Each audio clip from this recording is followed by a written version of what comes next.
Hello everyone, today we will know about the ribosome. So what is the ribosome? So the ribosome is simply, it is an organelle. So like the ER, like the nucleus, like the lysosome, so the ribosome is the also an organelle. And the ribosome is membraneless organelle. Membraneless organelle. So what is the membraneless organelle? So that means the ribosome doesn't have any membrane. So like for example the endoplasmic reticulum, for example the Golgi, so the nucleus, like the mitochondria, so they all have a membrane, but the ribosome, it doesn't have any membrane. So that's why the ribosome is also called as a membraneless organelle. So first, the discovery, when the ribosome was discovered, the answer is 1953. But in the animal, the George Pelled discovered the ribosome in the animal cell in the 1953, while in the same year in the plant, Robinson and Brown, so they discovered the ribosome in the plant in same year, that is the 1953. So that means the ribosome was discovered in the 1953, but in the animal, the George Pelled discovered the ribosome, but in the plant, the Robinson and the Brown, they discovered the ribosome in the plant cell. So now the ribosome is also called as the protein factory. Protein factory. Why it is called as the protein factory? Because the ribosome is also, it helps in the formation of the protein. So that's why the ribosome is also called as the protein factory. Or without ribosome, the protein cannot be formed. So that's why the ribosome is also called as the protein factory, or it is also called as the engine of the cell. Engine of the cell.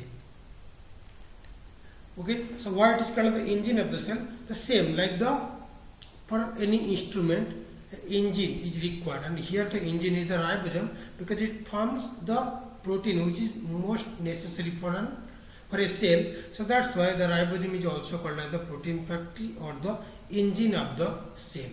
So now look, what is the component of the ribosome, or how the ribosome is formed? The ribosome is formed by rRNA plus protein. So that means in the ribosome, RNA is present and the protein is present in the 2:1 ratio. That means the rRNA is present double in comparison to the protein. So the rRNA and the protein is formed, or the protein is present in the ribosome, and because the rRNA is called as the nucleo, or it is present in the nucleus, so it is the nucleo, it is the protein, and this is the protein. So that's why the ribosome is called as the nucleoprotein, because it has the protein and it has the rRNA, or the nucleus part. So that's why the ribosome is also called as the nucleoprotein, and the ratio is the rRNA is present double in comparison to the protein. So now look at the structure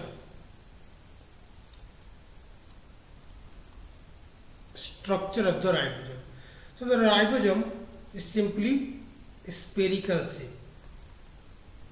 The spherical shape with 150 to 250 angstrom, that is the total volume is the 150 to 250 angstrom. So angstrom is 10 to the power minus 9 meter. So that is the angstrom. So 150 to 250 angstrom is the main area of the ribosome. And if we zoom this ribosome, and it looks like this, so that means it has one larger subunit, and that is called as the large subunit, and it has a smaller subunit, and that is called as the small subunit. Okay, so now the large subunit and the small subunit, they are bound together with the help of the magnesium. This is very important. With the help of the magnesium, the large subunit and the small subunit, they are attached to each other. So the ribosome subunit are the unequal. That means the subunits are not in the same size. That means one is a larger one, another is the smaller one. And the larger one is called as the large subunit, and the smaller one is called as the small subunit. So now look at the types of ribosome. So the ribosome can be bound, can be free. The bound is also sometimes called as the membrane bound ribosome, and the free ribosome is also called as the cytosolic ribosome. So what is the membrane bound ribosome? What is the cytosolic ribosome? Look at the structure. Let's suppose this is cell and this is the nucleus, and from the nucleus the ER is projected from the nucleus, and after that the Golgi body is present. So now some ribosome are present here on the membrane or on the membrane of ER, and that is called as the membrane bound ribosome. And that structure of the ribosome, so structure of the ER is also called as the rough endoplasmic reticulum. The ER has two types. One is called as the rough endoplasmic reticulum, one is called as the smooth endoplasmic reticulum. So the rough endoplasmic reticulum, why it is called as the rough? Because of the presence of the ribosome on the membrane of ER, and that's why this structure is called as the rough endoplasmic reticulum. While this portion of the ER, it doesn't have any ribosome in its membrane, so that's why it is called the smooth endoplasmic reticulum. So that is the bound or the membrane bound ribosome. But what is the free or the cytosolic? Because some ribosome are also present on the cytosol, and that is called the free. That means it is not membrane bound. So that's why it is called the free or cytosolic. Why it is called as the cytosolic? Because it is present in the cytosol. So this is the main two types of the ribosome. One is the membrane or the membrane bound ribosome that is present on the membrane of the ER, and another is the free or the cytosolic ribosome. So now come to the main one is the membrane bound, another is the cytosolic, and another types of the ribosome. One type is called as the 70S ribosome, and another is called as the 80S ribosome. So what is the S? So S is the unit of the ribosome, and it is also called as the Swedberg unit. So Swedberg, he was a scientist, and he discovered this ribosome subunit. So on the name of this scientist, it is called as the S, or the Swedberg subunit. But sometimes the S is also called as the sedimentation coefficient. Sedimentation coefficient. So S stands for the Swedberg unit, or you can call it as the sedimentation coefficient, which is the unit of the ribosome. So now the different types of the ribosome, one is the 70S, one is the 80S. So what is the difference between the 70S and the 80S? So normally the 70S, it has also the structure like this. That means it has also a large subunit, another is the small subunit. But the large subunit is 50S, while the small subunit, it is the 30S. That means the 70S ribosome, it has a large subunit, it has a small subunit. The large subunit is a 50S and the small subunit is a 30S. And if in the 50S, then 28S ribosome is, or it is the main component of the 50S. So that means in the 50S of the large subunit, a 28S subunit is main component of the 50S, while in the 30S, 18S is the main component of the 30S. It is very important. Please remember that. And don't add, that means 50 plus 30, it is the 80. It is not of the 80, it is the 70S. It is according to the molecular weight. So please remember that in the 70S, the large subunit is of 50S and the small subunit it is of 30S. And in the 50S, the main component is the 28S, and in the small subunit, the main component is the 18S. So now in the 80S, it is also a large subunit and a small subunit. So the large subunit, it is the 60S one, and the small subunit, it is the 40S one. And if we find the what is the main component in the 60S of the large subunit, and that is the again the 28S plus 5S. Or in the 40S, the main component is the 18S. Okay. So now, what is the 70S, what is the 80S, you know, but where the 70S and where the 80S ribosomes are present? So the 70S ribosomes are present in the prokaryote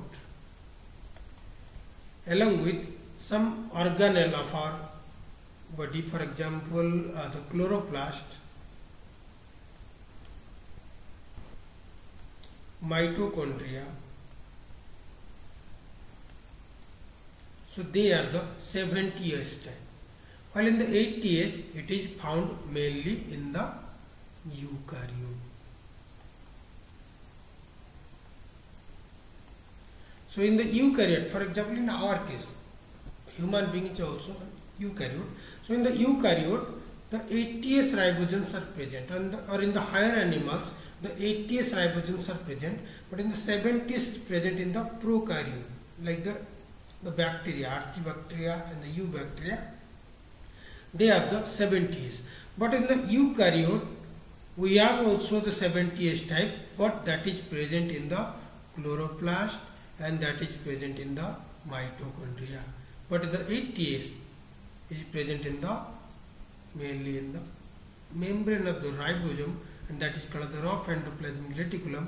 And that rough endoplasmic or that ribosome that is present on the membrane of the ER is the 80S type.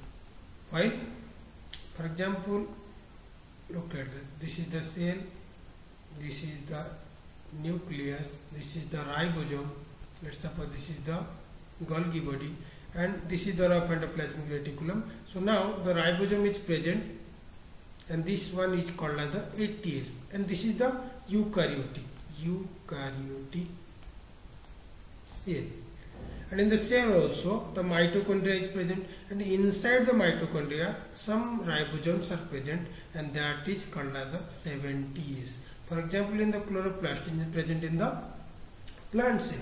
So in the plant cell also the chloroplast, and inside the chloroplast the ribosome is present, and they are also the 70S. So in the eukaryote the 80S are present on the membrane of the ribosome and the chloroplast in the mitochondria, while in the prokaryote, for example, in the prokaryote, this is only a nucleus is present, not nucleus is present, and along with that a ribosome is simply present, and this ribosome is called as the 70S, and this is the prokaryote cell. So in the prokaryote cell 70S is present, and the eukaryote 80S is present on the membrane of the ER, and that is and that forms the protein, while the 7th H is also formed in the is present in the mitochondria and the chloroplast, and they also helps in the protein synthesis in the mitochondria and in the chloroplast also. So this is the main types of the ribosome. So now if we go to the biosynthesis. So what is the biosynthesis or a biogenesis? What is the biogenesis? Biogenesis means where the ribosome is formed. So mainly the ribosome is formed in the prokaryote. In the prokaryote, it is the ribosome is formed obviously in the cytosolic. This is very, very important, and this is a neat question. While in the eukaryote, the ribosome is present in the nucleus. The ribosome is formed in the nucleus. So the biogenesis of the where the ribosome is formed in the eukaryotes, inside the nucleus the ribosome is formed, while in the prokaryote, in the cytosol, the ribosomes are formed. So now a term is called the polyribosome. Polyribosome, or it is also called as the polysome. Simply it is called the polysome or the polyribosome. So what is the meaning of this? That means in the protein synthesis or during the protein synthesis, so the many ribosomes are bound to the, this is the mRNA, and the protein is formed from the mRNA, and the mRNA is bound to the protein, bound to the ribosome. So here the many ribosomes are attached to the mRNA, and that is called the poly, means many, and the ribosome, that means many ribosomes are formed or are organized during the protein synthesis. So that is the condition where it is called as the polyribosome or the polysome. And then the eukaryote, this is the large subunit, this is the small subunit. The large subunit and the small subunit, they are bound together, and the one main enzyme is important, that is called as the peptidyl transferase. So that means a peptidyl transferase, it is main important for the bound or for binding of the large subunit with the small subunit, and it is mainly bound by the magnesium, or the magnesium or the peptidyl transferase, it needs a magnesium for the bound of the large subunit and the small subunit. And the main function of the ribosome is to form or to produce the protein. That is the main function of the protein. So this is all about the ribosome, and if you like the video, and please like and subscribe my video. Thank you.